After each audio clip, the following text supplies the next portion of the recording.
Good afternoon, Todd County. We're going to spend a few minutes here figuring out how to set your class up for the new Scholastic Math Inventory, otherwise known as SMI, which is our new computer adaptive mathematics assessment, which is going to give you a great picture of where your students are, particularly in reference to algebra readiness. So to begin, we're going to want to go to the district website. The link will be found here. I'm going to come over to Resources. I'm going to click on Resources drop down box and go to Additional Links. Okay, once on the Additional Links page, I'm going to go down about mid page to the Staff Resources. Here they are, and the final staff resource is Scholastic Central. This is also good if you're using FastMath, because this is the same program that you'll use to manage FastMath from here on out. And I'm going to enter my friend Kate's email information here, or username I should say. The reason I'm doing this is because if I enter mine, I see a different window than teachers see. So I want to make sure that we're all seeing the same window. So this is what a teacher will see. First you'll see the SAM button, Scholastic Achievement Manager, same thing we were used to using for FastMath. So I'm going to go ahead and click on the puppy.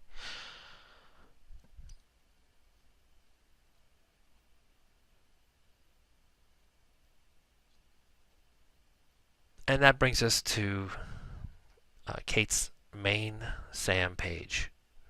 Over here on the left, you see her smart bar, has her classes, has any groups she's created. She has one group here named 4-8, and it has her students. First, I'm going to start at the class level. I want to set this up as though uniformly for every student at the beginning. So I'm going to double click on the class name, which is Haswell Catherine Elizabeth. And now in the profile window, or the roster window, I'm going to scroll down and I can see all the programs I can manage, but I'm interested this time in managing Scholastic Math Inventory. So let's go to the settings for Scholastic Math Inventory. And because I've selected her class, I'm going to now set the settings for every student in the class. Alright, so minimum time between completed tests, there could be no minimum. This is really up to you. The district is requiring this test, I believe, to be given twice, once at the beginning of the year, once at the end, and possibly mid-year. But you can give it whenever you want. All right. Estimated math level. This is the important one. The estimated math level. Remember, this is computer adaptive. So wherever your students begin the test, it's going to determine where their skill level range is, and it's going to give them questions appropriate to where it believes their level to be until it's honed in on their exact level. So really this only matters the first time a student takes the test, and I believe we should set it just at the below grade level. That way they can start a little bit lower.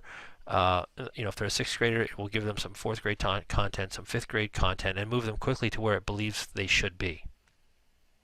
Okay, so this shows me that I've set the estimated math level for the entire class and changed it to below grade level. If you leave it undetermined, it may start. It'll start. It could possibly start 2nd grade and give them questions from 2nd grade up. So we really don't want to go that low, I don't believe. Okay, discard the last incomplete test. I'm not going to check that box. What this means is that if a student for some reason has to stop the test in the middle, the next time they log in, they'll be able to resume that test. If I check this box, it will delete the incomplete test. I really don't want to do that because it is possible that students could be interrupted mid-test for something. Okay, test experience settings. Require students to take the practice questions. Yeah, just on the first test. I'm going to keep that box. First test only. Do I want them to see their score once the test is finished? Sure. Yeah, I want them to know where they are, and I want them to see that algebra readiness line and begin to get an idea of what they're going to have to do to meet it. Okay, so we'll save and return. Now remember, I've just created settings for the entire class. So if I was to just choose Natalie Bordeaux here at random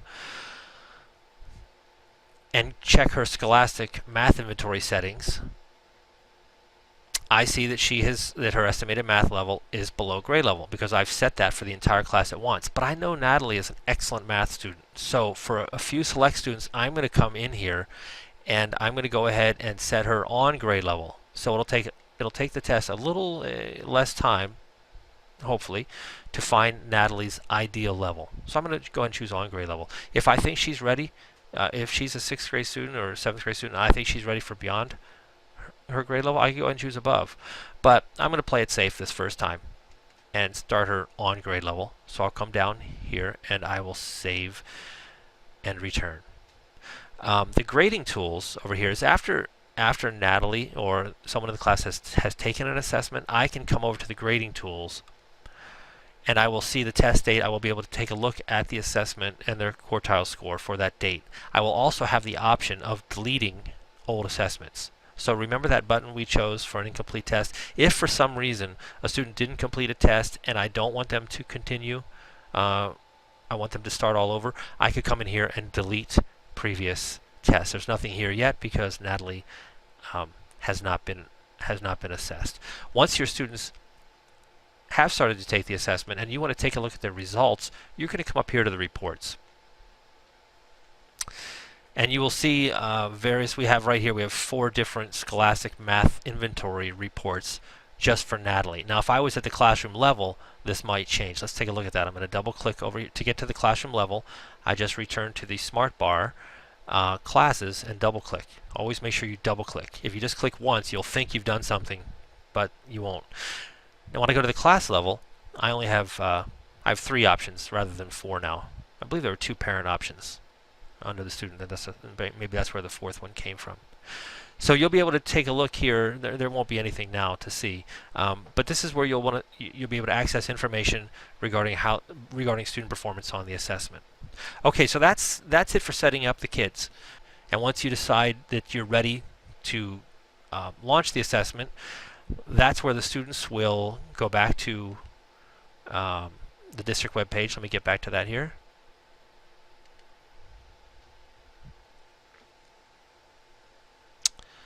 All right, they will go to resources. They won't have to go. They will not have to go to additional links because their link is actually right here under resources, and it says Fast Math Login. I'm just going to connect Fast Math with Math, and that's where students are going to go to log in for anything mathematical that the district office offers. Fast Math, Scholastic Math Inventory. We'll go to Fast Math Login, and I am going to want to enter, as a student, I'm going to want to enter the SMI Math Inventory.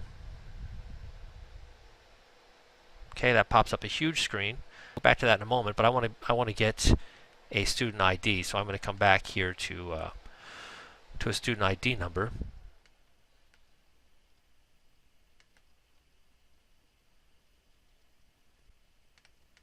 That I can use.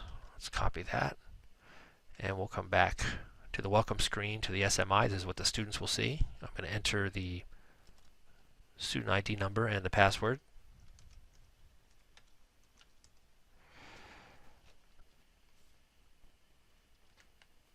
Okay, now you see that I've gotten an incorrect. I'm certain that was the correct username because I just copied it.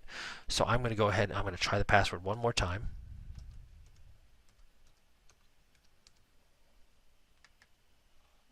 Okay, it didn't work. So this could be a Chrome issue. Actually, it might be a good thing that this has happened. So I'm going to show you how you may solve this if you're using Chrome. I'm using Chrome right now. So what I'm going to do is I'm going to go to my tools in Chrome, which are accessed here. And I am going to clear my browsing data, which brings me to a new window.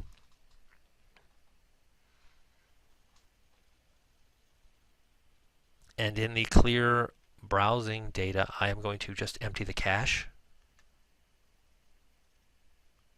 And I'm going to go ahead now, click clear browsing data.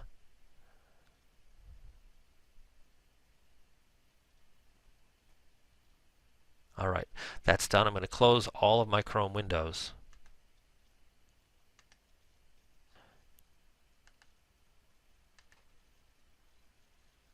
And then restart Chrome.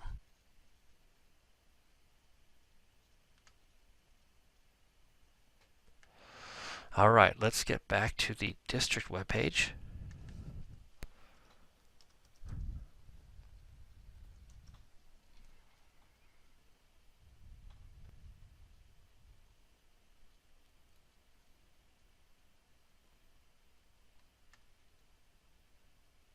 Okay, username.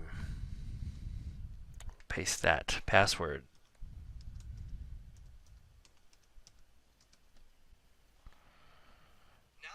All right, it worked. Okay, so if you do have a problem with the password, remember you're using Chrome, clear your browser data. Okay, the first thing students are gonna will have when they enter the test is going through their fast facts, their math facts. It's going to see how quickly they can do their facts, and it's going to see what they know about multiplication, subtraction, addition, and possibly division. So if your students are used to using fast math, they'll have seen something like this before, and they'll feel rather comfortable with it. Once they're finished with their facts, they will they'll begin the test in earnest. Now there's a button down here. I'm trying to resize this window so you can see the next button. There we go. Okay, so I'm going to go to next, and I'm going to begin getting my numbers. I've got to type these numbers. I either hit next, or can I press return? Yes, I can press return.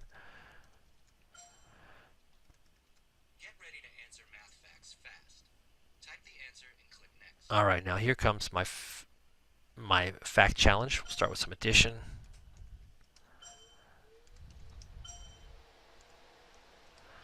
Okay, now let's say I'm interrupted. If I'm interrupted and I need to leave the assessment, what I'm going to do is I'm going to hit the escape key.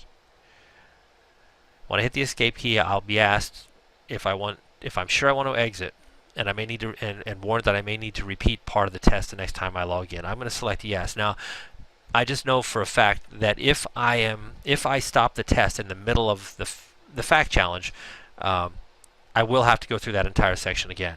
If I stop the test after some of the actual math questions, I will not have to restart the entire test. It'll bring me back and put me where I was when I left off.